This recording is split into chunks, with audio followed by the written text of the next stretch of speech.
Hello friends, आज आम Confido tablet विषय जानिबा। एहाकू हिमालय वेलनेस कंपनी द्वारा तैयारी करा जायछि। एथिरे 60 गोटी टैबलेट रही थाए। वर्तमान एहार रेट 235 टंका। एही कॉन्फिडो टैबलेट आपण ऑनलाइन किंबा ऑफलाइन मेडिसिन स्टोर रे पाई परिबे। एही कॉन्फिडो टैबलेट पुरुष मानकर सेक्सुअल प्रॉब्लम को ठीक करिवा पई व्यवहार करा जाय थाए। एबे जानिबा एही टैबलेट को केउ समस्या रे व्यवहार करा जिबा उचित, केते दिन व्यवहार करि परिबे एवं किपरि व्यवहार करिवे, ता सहित एहार साइड इफेक्ट कौन रही जानिबा। एही कॉन्फिडो टैबलेट होछि एक आयुर्वेदिक सूत्र जहाँ शरीर को शक्ति एवं दृढ़ता जोगाई थाए, ता सहित आत्मविश्वास मध्य बढ़ाई थाए। यह रक्तवाही को प्रशस्त करी रक्त संचालन को उन्नति करिथाए एवं शीघ्र पतन हेबारु मुक्ति देइथाए।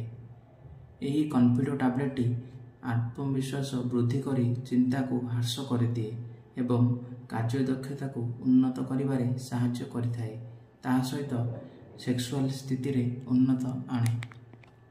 एही कॉन्फिडो टैबलेट रे बहुत सारा आयुर्वेदिक उपादानर मिश्रण रही। सेगुड़िक मध्यरु अश्वगंधा, गोक्षुरा, सिलियम, जीवांती भली बहुत उपादान रही।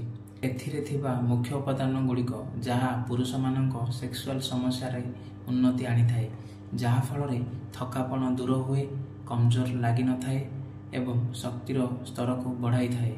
ताहा सहित एही टैबलेट पुरुष मानक टेस्टोस्टेरोन नामक हार्मोन को बढ़ाई थाए एवं धीरे धीरे स्पर्म बढ़िबारे लागि थाए। नेक्स्ट जानिबा एही टैबलेट किपरि व्यवहार करा जिबा उचित। एहाकू 18 वर्षरु ऊर्ध्व व्यक्ति व्यवहार करि परिबे। एही टैबलेट दिन को थरे किंबा 2 थर खाइबा परे व्यवहार करिबा उचित। एहाकू आपण 1 मंथ किंबा 2 मंथ कंटिन्यू व्यवहार करिबा आवश्यक, कारण एहा एक आयुर्वेदिक टैबलेट। एहा शरीर रे धीरे धीरे कार्य करिबा आरंभ करिथाए। एथिरे कौनसी साइड इफेक्ट न थाए।